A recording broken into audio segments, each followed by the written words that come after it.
এভাবেও যে ফিরে আসা যায়, এটা আপনারা আর্জেন্টিনা দলের দিকে তাকালেই বুঝতে পারবেন। একটা ট্রফি লিওনেল মেসিকে কতটা ভুগিয়েছে। যাকে বলা হয় ফুটবলের জাদুকর, তাকেই কিনা ভোগালো একটা ট্রফি। কিন্তু 2022 সালে আর্জেন্টিনার সে দুঃখ গুছিয়ে দিল লিওনেল মেসি। আর্জেন্টিনাই এখন সবকিছুর ডিফেন্ডিং চ্যাম্পিয়ন। চলতি কোপা আমেরিকায় অসাধারণ পারফরম্যান্সের মধ্য দিয়ে আর্জেন্টিনা গ্রুপ পর্বের ম্যাচ শেষ করেছে।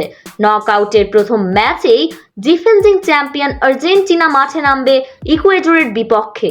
এই ম্যাচে মেসিদের জয়ের সম্ভাবনা 75% আর ইকুয়েডরের 25%। উড়ন্ত আর্জেন্টিনার সামনে জয়ের সন্ধান করবে ইকুয়েডর। আর্জেন্টিনা এই ম্যাচে মোস্ট ফেভারিট।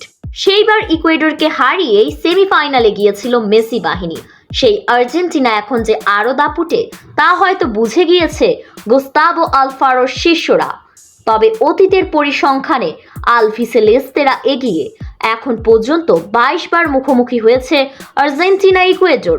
13 জয়ের বিপরীতে ইকুয়েডরের জয় 3টিতে। কিন্তু সবার দৃষ্টি অন্যদিকে।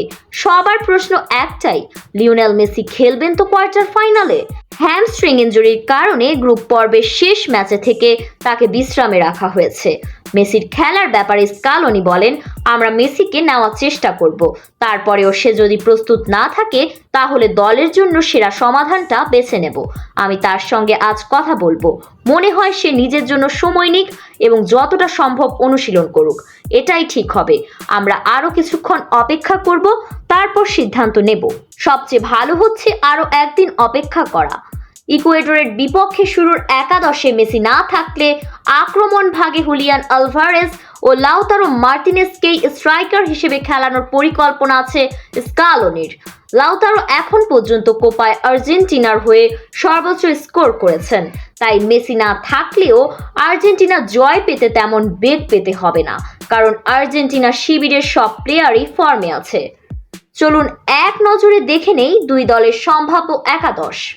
আর্জেন্টিনার একাদশ: Martinez, Molina, Romero, Tagliafico, De Paul, Fernandez, Mac Allister, Di Maria, Messi, Alvarez plus. ইকুয়েডরের সম্ভাব্য একাদশ: Dominguez, Preciado, Torres, Pacho, Hincapie, Franco, এম, Caicedo, Yeboah, Paez, Sarmiento, Valencia.